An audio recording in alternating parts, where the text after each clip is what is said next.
Hi hello வணக்கம் welcome to Raji style.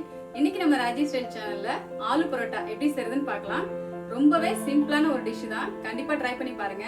இந்த ஆலு பரோட்டாக்கு தயிர் பச்சடி வச்சு சாப்பிடும்போது ரொம்பவே அருமையான காம்பினேஷனா இருக்கும். நிச்சயமா ட்ரை பண்ணி பாருங்க. வீடியோக்குள்ள போறதுக்கு முன்னாடி நம்ம சேனலை சப்ஸ்கிரைப் பண்ணாதவங்க சப்ஸ்கிரைப் பண்ணிக்கோங்க. பக்கத்துல இருக்க பெல் பட்டனோட ஆல் பட்டனையும் பிரஸ் பண்ணீங்கன்னா நான் அடுத்தடுத்து போற எல்லா வீடியோ உங்களுக்கு நோட்டிபிகேஷனா வரும். வாங்க இந்த ஆலு பரோட்டா எப்படி செய்யறதுன்னு பார்க்கலாம். இப்போ ஆலு பரோட்டாக்கு நான் 3 கப் கோதுமை மாவு எடுத்திருக்கேன். இந்த மாவுக்கு நம்ம உள்ள ஸ்டஃபிங் வைக்கிறதுக்கு 4 மீடியம் சைஸ் உருளைக்கிழங்கு வேக வச்சு தோல் உரிச்சு எடுத்து வச்சிருக்கேன். வெங்காயம் நல்லா பொடியா நறுக்கினது அரை கப் எடுத்திருக்கேன். இஞ்சி பூண்டு பேஸ்ட் அரை டீஸ்பூன், மஞ்சள் தூள் 1/4 டீஸ்பூன், மிளகாய் தூள் 1 teaspoon, garam masala 3/4 teaspoon. So நம்ம உள்ள வைக்கிற ஸ்டஃபிங்க்கு தேவையான அளவுக்கு உப்பு எடுத்துருக்கிறேன். ஸோ ஃபைனலாக கார்னிஷிங்க்கு கொஞ்சமாக கொத்தமல்லி தழை. இப்போ நம்ம ஆலு பரோட்டா கோதுமை எடுத்துருக்கிறோம் இல்லையா, இதுக்கு தேவையான அளவுக்கு நான் உப்பு போட்டுட்டு தண்ணி தெளிச்சு நம்ம எப்போதும் போல சப்பாத்தி மாவு பிணைவோம் இல்லையா, அந்த மாதிரி பிணைஞ்சு எடுத்துக்கிறேன்.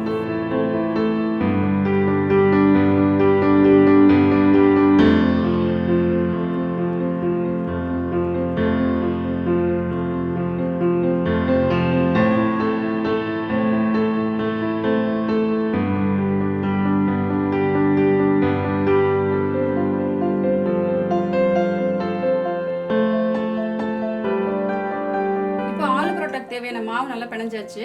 இந்த மாவு காயாம இருக்கிறதுக்கு நான் மேல கொஞ்சமா எண்ணெய் தடவி உரமா வச்சிடறேன். ஸோ இது கொஞ்ச நேரம் ஊறிட்டு இருக்கிற கேப்ல நம்ம ஸ்டஃபிங் ரெடி பண்ணிடலாம். இப்போ வேக வச்ச உருளைக்கிழங்கு தோல் உரிச்சிருக்கோம் இல்லையா, இதை நம்ம நல்லா மசிச்சுக்கலாம். ஏன்னா உள்ள வைக்கிற ஸ்டஃபிங் வந்துட்டு நீங்க எந்த அளவுக்கு நைஸா மசிச்சுக்கிறீங்களோ அந்த அளவுக்கு நம்ம சப்பாத்தி தேய்க்கும் போது நல்லா நைஸா வரும். ஸோ நான் வந்து ரொம்ப நல்லா நைஸா மசிச்சுக்கிறேன் எல்லா உருளைக்கிழங்கையும்.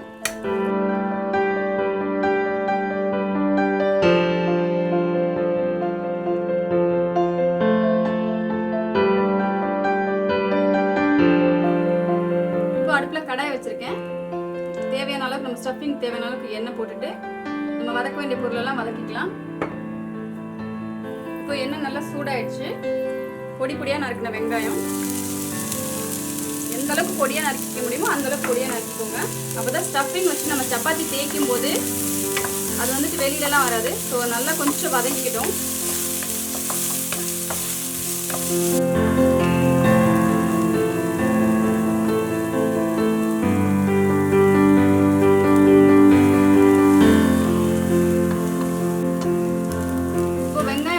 கோல்டன் ப்ரௌன் ஆயிடுச்சு. நான் இப்போ எல்லா மசாலா பொருட்களையும் இதில் ஆட் பண்ணிக்கிறேன்.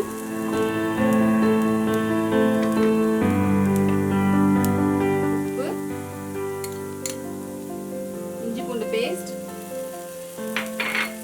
நம்ம எடுத்து வச்சிருந்தோம் இல்லையா எல்லா மசாலா பொருட்கள் எல்லாத்தையுமே எடுத்து போட்டுக்கிறேன்.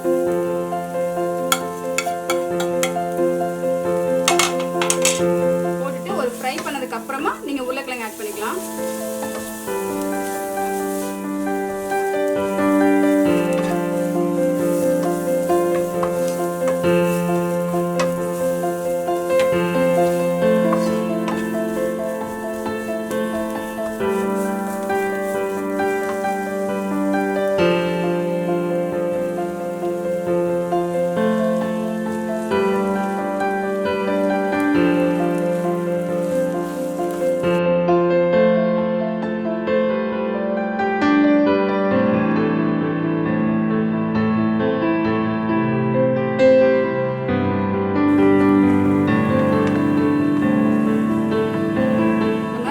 வதக்கும் போது வெங்காயத்துக்கு அப்புறம் தான் எல்லா மசாலா பொருட்களையும் ஆட் பண்ணிட்டு ஃபைனலா உருளைக்கிழங்கு சேர்த்துக்கோங்க. நீங்க உருளைக்கிழங்கு சேர்த்துட்டு அதுக்கப்புறமா நீங்க மசாலா பொருள் சேர்த்தீங்கன்னா அந்த உருளைக்கிழங்கோட அது கரெக்டா ஈவனா கோட் ஆகாது.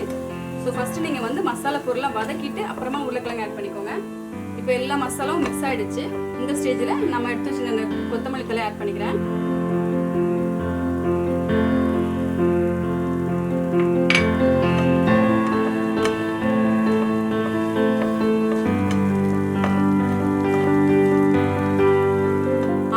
தேவையான ஸ்டஃபிங் ரெடி ஆயிடுச்சு. இது கண்டிப்பா கொஞ்ச நேரம் ஆற விடுங்க. அப்பதான் நம்ம அந்த சப்பாத்திக்குள்ள வச்சு கோட் பண்ண முடியும். இல்லைன்னா ரொம்ப சூடா இருக்கும்போது சப்பாத்தி உங்களால சரியா தேய்க்க வராது. ஸோ பெட்டர் நீ கொஞ்ச நேரம் ஆற விட்டுருங்க.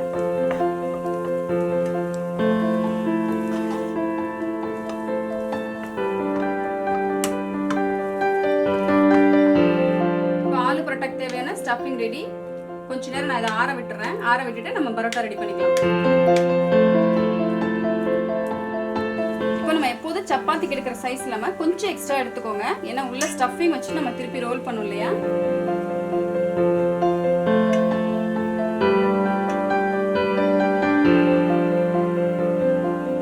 பாருங்க கொஞ்சம் பெருசாகவே உருட்டியிருக்கேன். இதே மாதிரி நம்ம பிணைஞ்சு வச்சிருக்க மாவு எல்லாத்தையுமே பால் ரெடி பண்ணி வச்சுக்கலாம். அதுக்குள்ள அந்த ஸ்டஃபிங் ஆறிடும்.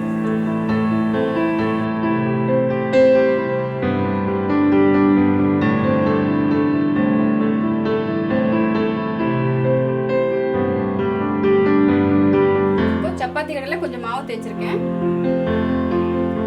எடுத்து வச்ச சப்பாத்தியை ரொம்ப தேய்ச்சிடக்கூடாது, ஜஸ்ட் கொஞ்சமா தேய்ச்சிட்டு உள்ள ஸ்டஃபிங் வைக்க போறோம். சப்பாத்தி கடையிலும் தேய்ச்சிக்கலாம், இல்ல கையால இந்த மாதிரி பிரஸ் பண்ணிக்கலாம்.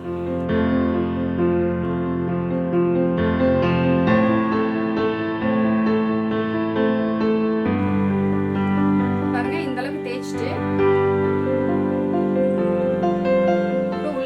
ஸ்டஃபிங் வச்சுக்கிறோம். ஸ்டஃபிங் வச்சுட்டு பாருங்க நான் மடிக்கிறேன். பாருங்க இந்த மாதிரி மடிச்சுக்கோங்க.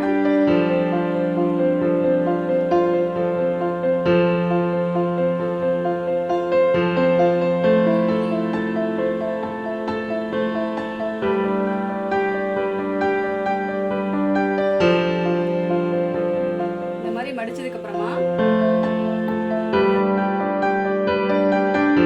மாவை இந்த மாதிரி ரோல் பண்ணி எடுத்தீங்கன்னா நீங்க இந்த ஆலு பரோட்டா செய்யும் போது இந்த மாவு எக்ஸஸா இருக்காது. ஸோ நமக்கு அந்த பரோட்டா டேஸ்ட் கரெக்டா ஈவனா கிடைக்கும். வச்சுட்டு நீங்க கையாலே பிரஸ் பண்ணிக்கலாம், இல்ல சப்பாத்தி கட்டையில ரோல் பண்ணிக்கலாம். நான் ஜஸ்ட் கையாலே பிரஸ் பண்ணிக்கிறேன். பாருங்க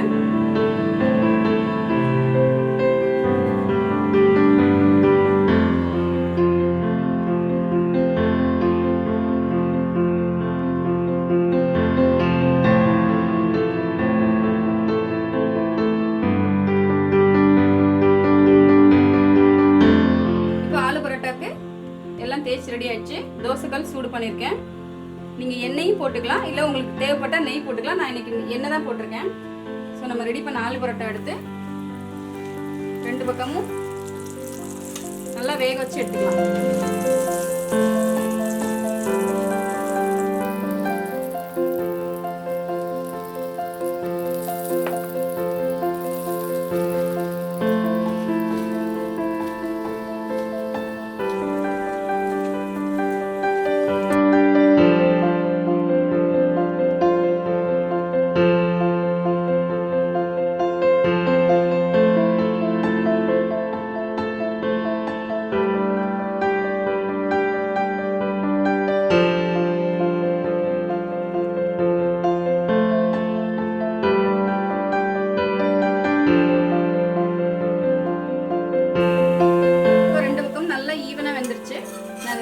ட்ரான்ஸ்ஃபர் பண்ணிக்கிறேன். பாருங்க சூடா சூப்பரா ஆலு பரோட்டா ரெடி ஆயிடுச்சு. ரொம்பவே சாஃப்டா இருக்கு. ஸோ நீங்க மாவு கொஞ்ச நேரம் ஊற வச்சீங்கன்னா தான் அந்த சாஃப்ட்னஸ் நமக்கு கிடைக்கும். கண்டிப்பா நீங்க மாவு ஊற வைங்க. நீங்க அந்த ஸ்டஃபிங் ரெடி பண்ணி அதை ஆறுற நேரம் வரைக்கும் கண்டிப்பா மாவு ஊறணும். இப்போ நான் உங்களுக்கு சப்பாத்தி ரோலர்லேயே வச்சு ரோல் பண்ணி காட்டுறேன் எப்படின்னு.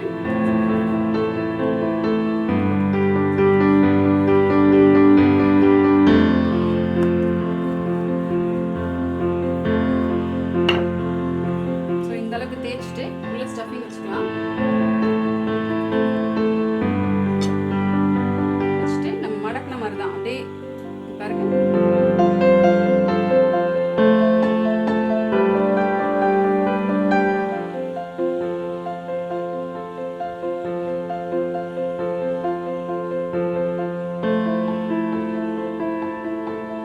ஸோ இந்த மாதிரி நீங்க மடக்கி எடுத்தீங்கன்னா இந்த மேல இருக்க எக்ஸ்ட்ரா மாவு எடுத்துட்டீங்கன்னா உங்களுக்கு அந்த பரோட்டா வந்துட்டு இந்த இடத்துல மட்டும் மாவு தெரியாது.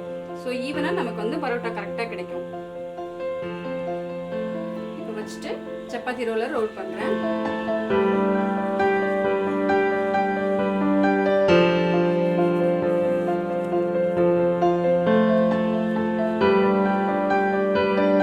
ரொம்ப சாஃப்டா ஸ்மூத்தா அப்படியே ரோல் பண்ணுங்க, இல்லைன்னா நமக்கு உள்ள இருக்க ஸ்டஃபிங் வெளில வந்துடும்.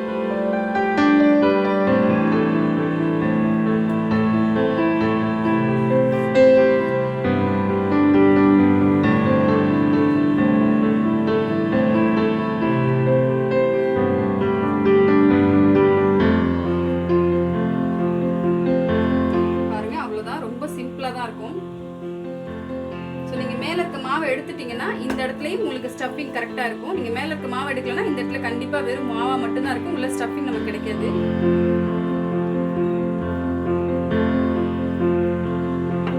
பாருங்க ரெடி ஆயிடுச்சு. ஸோ தோசைக்கல்ல போட்டு எடுத்துக்கலாம்.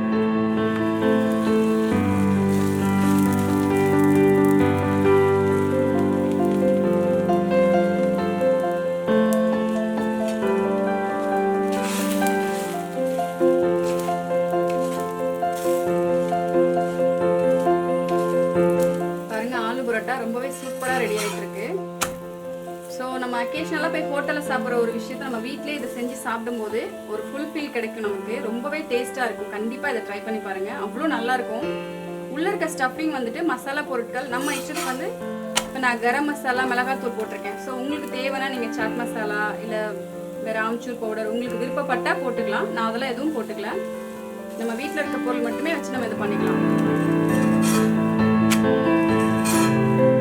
உருளைக்கிழங்கு எந்த அளவுக்கு மசிச்சுக்கிறீங்களோ அந்த அளவுக்கு வந்துட்டு நமக்கு பரோட்டா தேய்க்கும் போது அந்த ஸ்டஃபிங் வெளியில வராம இருக்கும். ஸோ உருளைக்கிழங்கு நல்லா மசிச்சு எடுத்துக்கோங்க எப்போதும்.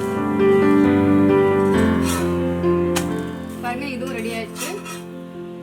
ஸோ நான் அந்த பிளேட்டுக்கு ட்ரான்ஸ்ஃபர் பண்ணிக்கிறேன். இப்போ நம்மளோட ஆலு பரோட்டா ரொம்பவே சாஃப்டா ரெடி ஆயிடுச்சு. நீங்க மாவு கண்டிப்பா கொஞ்ச நேரம் ஊற வச்சா மட்டும் தான் அந்த சாஃப்ட்னஸ் உங்களுக்கு கிடைக்கும். பாருங்க நம்ம அந்த 2 விரலால இப்படி பிச்சு எடுத்தலாம், அந்த அளவுக்கு சாஃப்டா இருக்கும். மேலே கீழே 2 லேயரும் நல்லா தின்னா இருக்கு. நடுவில் நம்ம செஞ்ச அந்த மசாலா ஸ்டஃபிங் இருக்கு. இதுக்கு தயிர் பச்சடி உண்மையாவே அவ்வளோ நல்ல காம்பினேஷனா இருக்கும். கண்டிப்பா ட்ரை பண்ணி பாருங்க.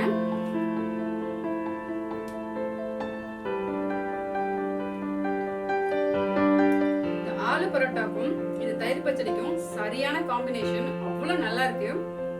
கண்டிப்பா ட்ரை பண்ணி பாருங்க. இந்த வீடியோ பிடிச்சிருந்துச்சுன்னா லைக் பண்ணுங்க, கமெண்ட் பண்ணுங்க, ஷேர் பண்ணுங்க. ராஜி ஸ்டைல் சேனலை சப்ஸ்கிரைப் பண்ணுங்க.